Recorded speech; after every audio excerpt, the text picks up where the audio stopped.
Assalamualaikum warahmatullahi wabarakatuh. Perkenalkan, nama saya Rizky Ayunur Fitri dari Universitas Muhammadiyah Profesor Dr. Hamka Pendidikan Matematika Angkatan 2017.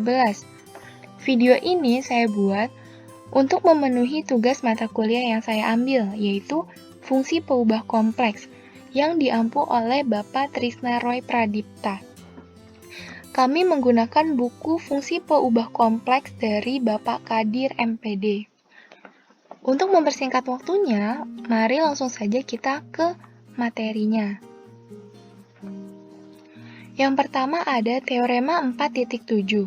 Jika W sama dengan fungsi Z, kontinu di Z sama dengan Z0, dan Z sama dengan G zeta, kontinu pada zeta sama dengan zeta 0, dan jika zeta 0 sama dengan fungsi Z0, maka fungsi W sama dengan G komposisi fungsi Z, yang dinamakan fungsi komposisi kontinu di Z sama dengan Z0.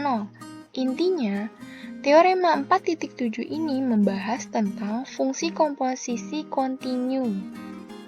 Selanjutnya, teorema 4.8.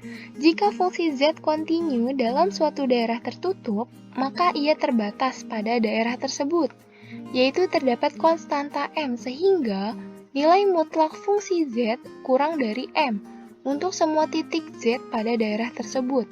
Daerah tertutup yang di sini itu, jadi semua elemennya itu ada di daerah yang sama, itu namanya daerah tertutup.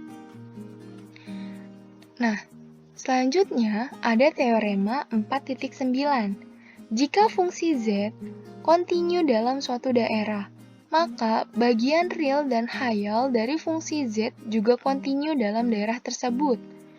Teorema ini diungkapkan sebagai berikut. Yang pertama, jika fungsi Z sama dengan U dalam kurung X, Y ditambah V dalam kurung X, Y tutup kurung I. Nah, U X, Y ini itu bagian real, dan V dalam kurung X, Y tutup kurung I itu dia masuk ke hayal karena I-nya itu imajiner.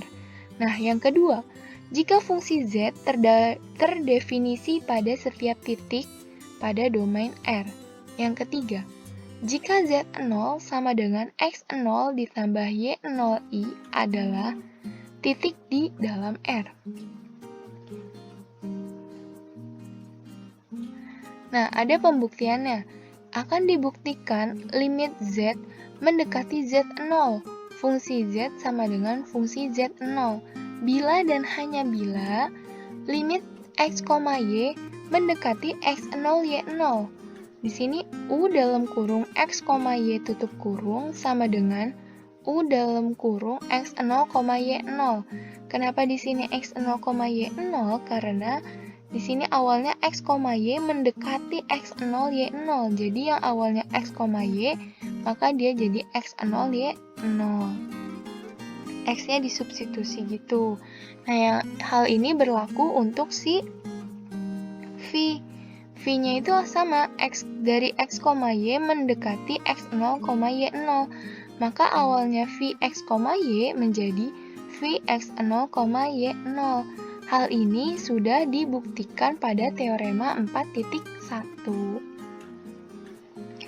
Selanjutnya ada definisi 5.1. Misalkan, fungsi f terdefinisi pada Z0, maka turunan dari f di Z0 adalah f aksen Z0 sama dengan limit Z mendekati Z0, fungsi Z0 ditambah delta Z dikurang f Z0 dibagi delta Z. Fungsi f-nya ini dapat diturunkan di Z0. Delta Z sama dengan Z dikurang Z0. Nah, sekarang si Z negatif Z0-nya itu pindah ruas ke kiri. Tapi penulisannya kita ubah kayak gini, itu sama aja. Jadinya Z sama dengan delta Z ditambah Z0.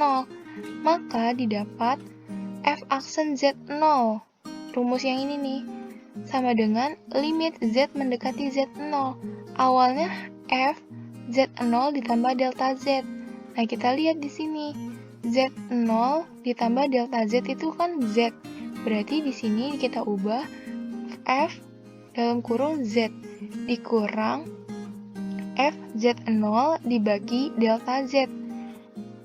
Ini rumus ini, yang di atas ini sama aja kayak rumus yang ini. Itu sama. Nah, selanjutnya kita lihat nih, ada F aksen Z0. Aksen ini kan artinya turunan. Maka bisa kita tulis juga dF per dZ di Z0.